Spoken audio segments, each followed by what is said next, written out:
Hi, I'm your instructor and my name is Rolly Baron, and this is my only son who is already a scuba diver at 6 years old.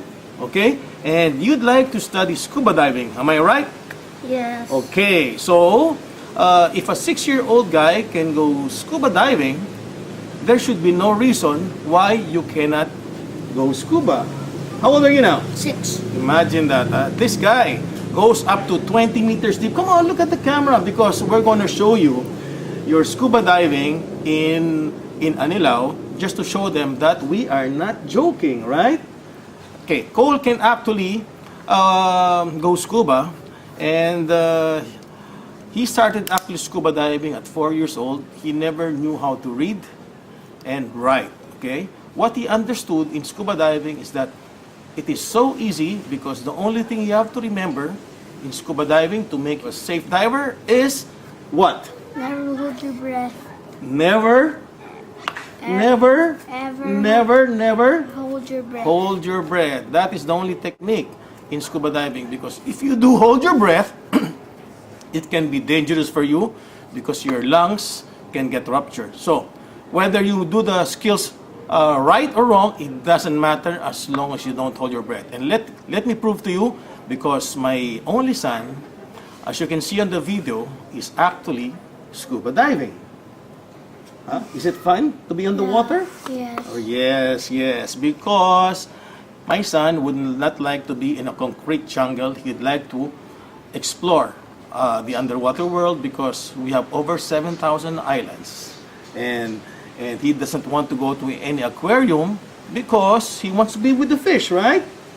Yes. Okay, so now, he only knows how to say yes because he's a good boy. So we're going to teach you here on this course, which we call the SSS. Let me explain. The first S means snorkeling, wherein my 6-year-old son will teach you how to clear the mask.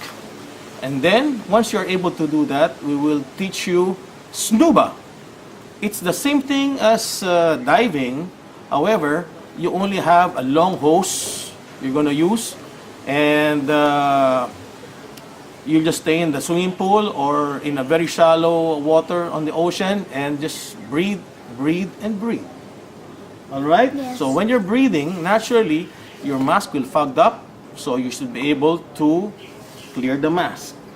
After you've done snorkeling and scuba, it is now time to do the real thing. What is the real thing? Scuba diving. Okay? So, for now, before you do the scuba diving skills, my son here will show you the technique in snorkeling. All right, Cole? Let me see. How do you do the mask clearing when your mask is totally fogged up? Do it like this and then... Wait a minute. Put your hand first. I already did. Oh, you already did? Okay. Oh, there.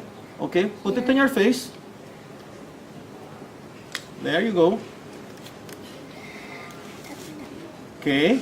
So the mask, okay, make sure you have your nose inside. Okay. Or else you will have a hard time blowing. And does it fit you? Yes, it fits you well. All right. So now, how do you put in the water, Cole?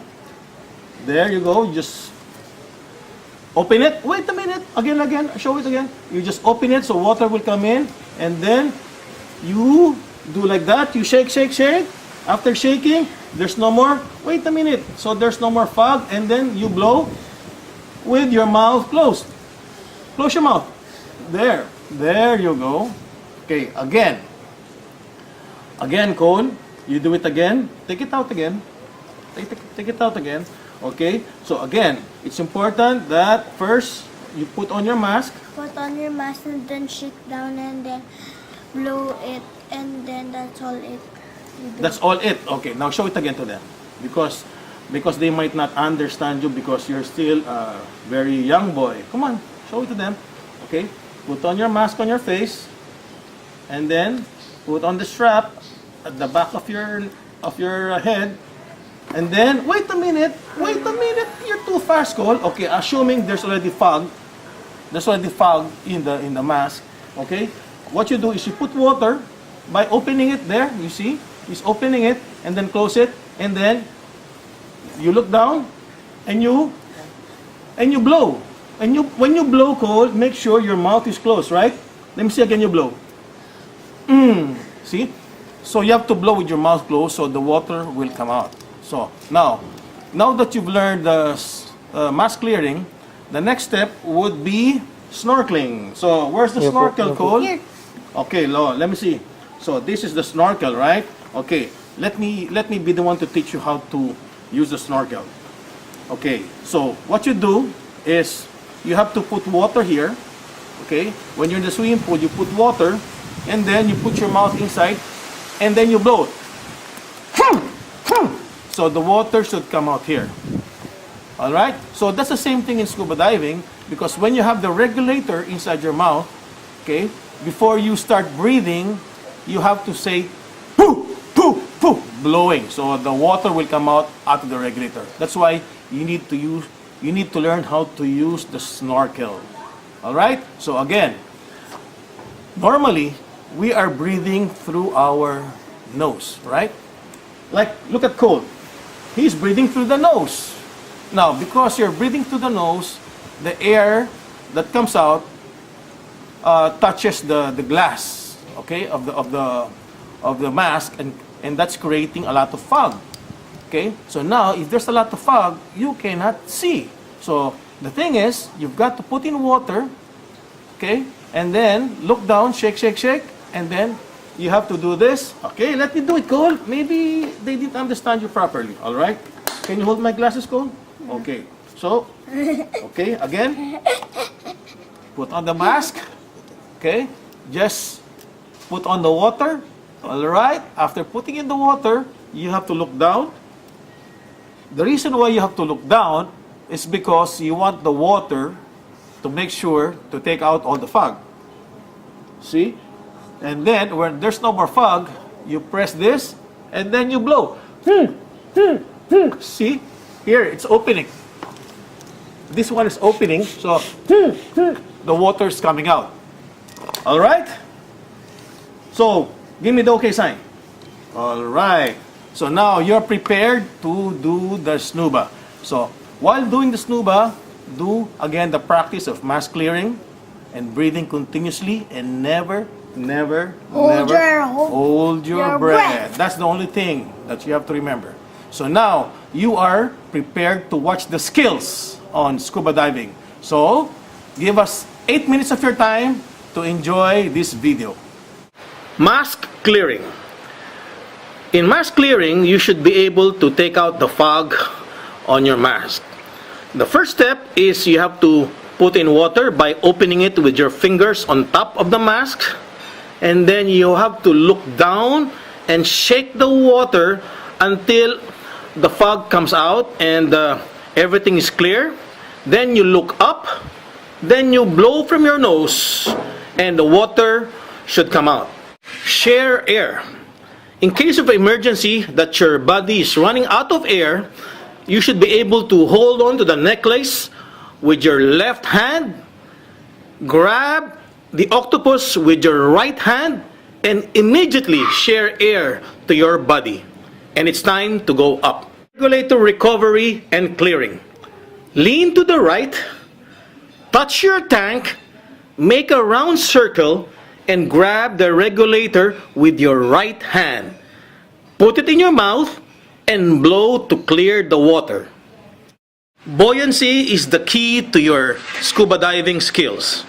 Every time you inflate, you are supposed to go up. That means you are positively buoyant. And every time you deflate, you go down, which means you are negatively buoyant. So again, you want to be neutrally buoyant, wherein you're not going up and you're not going down. And these are the languages for going up, which means you are inflating by using your thumb. And every time you deflate, you're using your pointer, wherein you are deflating all the air. CESA. CESA means controlled emergency swimming ascent. You normally do this when you run out of air. So, the first thing you have to do is to create the ah sound, which means while ascending, you have to say ah and never, never, never hold your breath. Free flow regulator breathing. You have to bite half of the mouthpiece of your regulator and let the free-flowing air come out on the other side. Disconnect low pressure hose. Push and pull the knob of your low pressure hose to stop the air coming inside your BCD. Removal and replace scuba unit underwater. Let's start with the removal. The first step is loosen your strap on your left BCD. Place your left hand under the strap. Grab your BCD to the left while freeing your right hand and placing the BCD in front of you. Replacing the BCD, the first step is start with your right hand in wearing the BCD while pushing the tank to the left in order for you to place your left hand inside the straps of your BCD. Make sure to fasten your belts, including all of your Velcros. So now you are fully streamlined and start diving again. Proper finning. Point your toes in front to avoid bicycling. Bend your knees with your feet close to each other and start finning using the power of your hips. Cramp removal. Assuming you experience cramps on your right foot, immediately grab the fins using your right hands and make sure that you straighten your feet until the pain is gone. Equalization. We will teach you how to use the Valsalva method, wherein you have to pinch your nose and blow, but make sure your mouth is closed. Putting on and dumping weights. Let's start with putting on the weights. Put the strap on the floor while buckle should be facing down. Insert the weights inside the strap. Make sure the front part of the weights are facing down. Adjust the weights according to your waistline, making sure the weights are properly distributed. Now, dumping weights. Use your right hand to open the buckle and transfer your hand to the strap and release, making sure that the buckle is at the bottom of the strap. Shore entry. Make sure you walk backwards when you're doing a beach dive with a nice sandy area. However, if you are walking in a rocky area, you should walk with your body using only your booties and wear your fins when you are chest level in the sea water. How to enter the boat. You have to give your weight belt first to the boatman, then your BCD, and lastly, your fins. Make sure not to remove your computer and always put your mask on your chest. Back roll. Put your right hand in front of your mask and regulator to make sure they don't fall apart when you are doing the back roll. At the same time, your left hand should be pressing the buckles of your strap. Giant stride. Make sure you make a big leap. That's why it's called a giant stride, with your right foot and feet together. Manual inflation. Press, blow, and release using the inflator button. Setup of equipment. Make sure that the tank valve and your BCD is facing in front of you. During the setup, pull the strap with your right hands while the left hand is making sure that you lock the strap before you finally fasten the belt. Wear the regulator just like a necklace. with the SPG and low inflator hose on your right hand, while the primary and second stage is on your left side. Now you are ready to install the first stage to your tank valve, making sure it's finger tight only.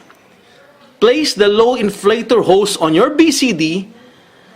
By this time, you are ready to open the valve slowly, making sure the SPG is facing to the ground. Fully open the valve and check the air.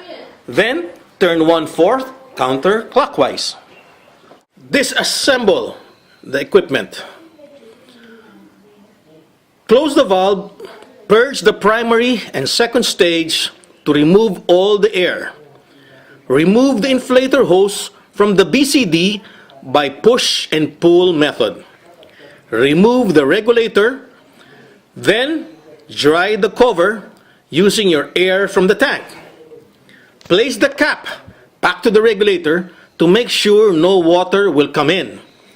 Remove your BCD by unlocking the buckles of the strap and keep the tank lying down. How to clean your equipments. Rinse with fresh water while pressing the inflator hose button. When your BCD is half full of water, blow air by again pressing the inflator button until it is full of air. Shake up and down and drain the water using the valves. Do this at least 3 times until the water is clear coming out of your BCD. So we hope that you learned so much from the skills, because this is what you will be needing if you want to enjoy scuba diving.